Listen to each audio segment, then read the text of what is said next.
बच्चों good morning. आइए आज हम ग्रामर पोर्शन में शुरू करते हैं टेंस। टेंस बच्चों बता दें कि ये इंग्लिश ग्रामर का बैकबोन कहा जाता है। इंग्लिश ग्रामर की रीढ़ कहा जाता है। जैसे हमारे बॉडी में रीढ़ की हड्डी होती है, बैकबोन होती है, उसके बिना हमारा शरीर नहीं चल सकता है, उसका ढांचा नहीं बन सकता है। ठीक उसी प्रकार से ग्रामर में टेंस का स्थान है, इसीलिए इसे बैकबोन कहा जाता है। आइए सबसे पहले हम देखते हैं कि जो टेंस शब्द है इसका क्या अर्थ है। बच्चों हमें लगता है कि जो टेंस शब्द है ये टाइम से बना हुआ है। टाइम शब्द, टाइम मीन्स होता है, सभी जानते हैं, समय। टाइम मीन्स समय। अब इस टाइम को ही एक दूसरे रूप में ला करके टेंस कहा गया, और जिसका अर्थ होता है काल। तो बच्चों काल और समय दोनों एक ही चीजें हैं। काल मीन्स भी समय होता है और समय। इसी तरह से ये टाइम से ही इस टेंस शब्द की उत्पत्ति हुई है। अब हमें ये देखना है कि जो समय है, जो काल है, जो टाइम है, जो टेंस है, वो कितने तरह का होता है। तो बच्चों अगर थोड़ा सा चिंतन करो, मनन करो, सोचो, तो पाओगे कि समय 3 प्रकार के होते हैं। एक समय तो जो अभी इस समय चल रहा है उसे कहा जाएगा प्रेजेंट टेंस। Present tense. हाँ, तो बच्चों मैं बता रहा था कि जो टेंस है, जो समय है, वो 3 प्रकार का होता है। एक समय जो इस समय चल रहा है, जिसे हम वर्तमान काल, इंग्लिश में प्रेजेंट टेंस कहते हैं। प्रेजेंट मीन जो अभी उपस्थित है। इसी तरह से पास्ट टेंस। पास्ट मीन्स ये पास्ट शब्द से बना हुआ है। पास्ट मीन्स जो गुजर चुका हो, पास्ट हो चुका हो, चला गया हो, अर्थात बीता हुआ समय, उसे हम हिंदी में भूतकाल कहते हैं। और इसी तरह से एक समय जो अभी आगे आने वाला है, जिसे हम फ्यूचर टेंस कहते हैं, भविष्य काल कहते हैं, जो अभी हुआ नहीं है, होने वाला है। तो इस तरह से बच्चों 3 तरह के समय या काल या टेंस ग्रामर में, व्याकरण में बताए गए हैं। एक तो प्रेजेंट टेंस वर्तमान काल, दूसरा पास्ट टेंस भूतकाल, और तीसरा फ्यूचर टेंस भविष्य काल। अब बच्चों जो हमारा इंग्लिश ग्रामर है, जो अंग्रेजी भाषा का व्याकरण है, उसमें हम प्रत्येक टेंस के 4 उपभेद करते हैं। और वो चारों उपभेद मैं यहाँ पे लिख दे रहा हूँ, आप सभी नोट कर लें। वो 4 उपभेद कौन कौन से हैं। सबसे पहले इंडेफिनिट,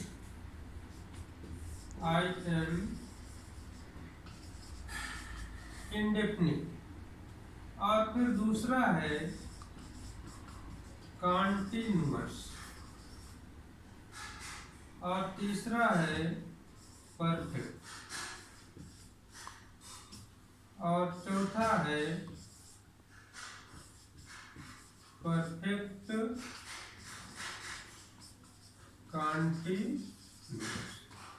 देखिए बच्चों, ये जो विभाजन किए गए हैं, वो टेंस में जो वाक्य आते हैं उनकी प्रकृति के आधार पर, किस टेंस में किस प्रकार के वाक्य रहते हैं, उसके आधार पर उन वाक्यों की प्रकृति, उनके गुण, उनमें जो कार्य हो रहा है, उसकी दशा क्या है, उसके आधार पर ये 4 विभाजन हुए हैं।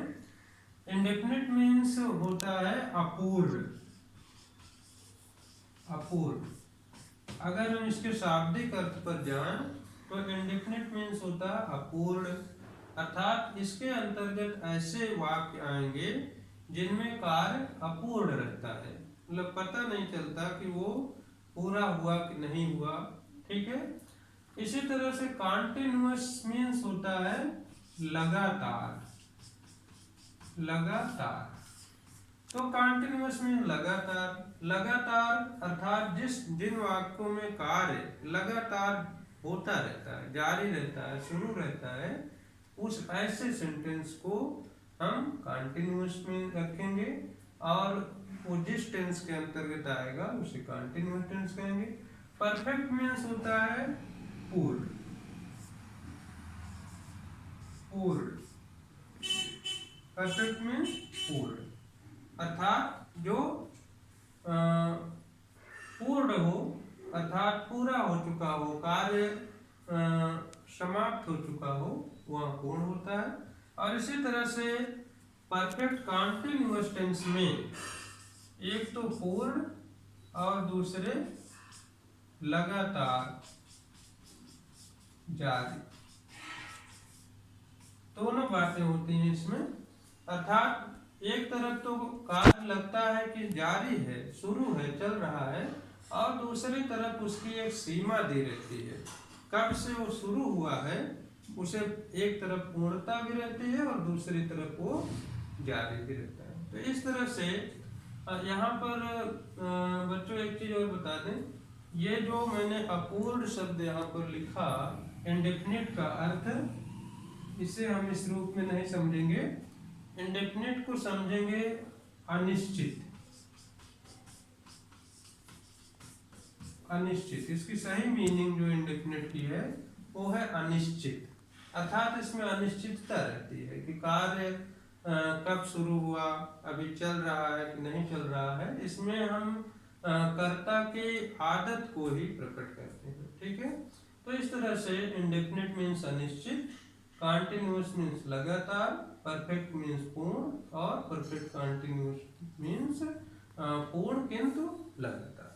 तो बच्चों अब देखिए प्रत्येक टेंस जो मैंने बताया था तीनों, प्रेजेंट टेंस, पास्ट टेंस और फ्यूचर टेंस, उनके हम चार उपभेद कर लेते हैं और इस प्रकार से कुल मिलाकर के 12 टेंस हमारे तैयार होते हैं।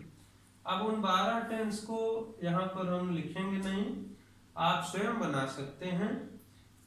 जैसे इंडेफिनिट है, इंडेफिनिट के पहले एक बार प्रेजेंट लगा दीजिए, प्रेजेंट इंडेफिनिट हो जाएगा। फिर आप पास्ट लगा दीजिए, पास्ट इंडेफिनिट हो जाएगा। फिर आप फ्यूचर लगा दीजिए, फ्यूचर इंडेफिनिट हो जाएगा। तो इस तरह से जो इंडेफिनिट है वो 3 प्रकार का हो जाएगा और कॉन्टिन्यूअस भी 3 प्रकार का हो जाएगा, परफेक्ट भी और परफेक्ट कॉन्टिन्यूअस भी 3 प्रकार के हो जाएंगे।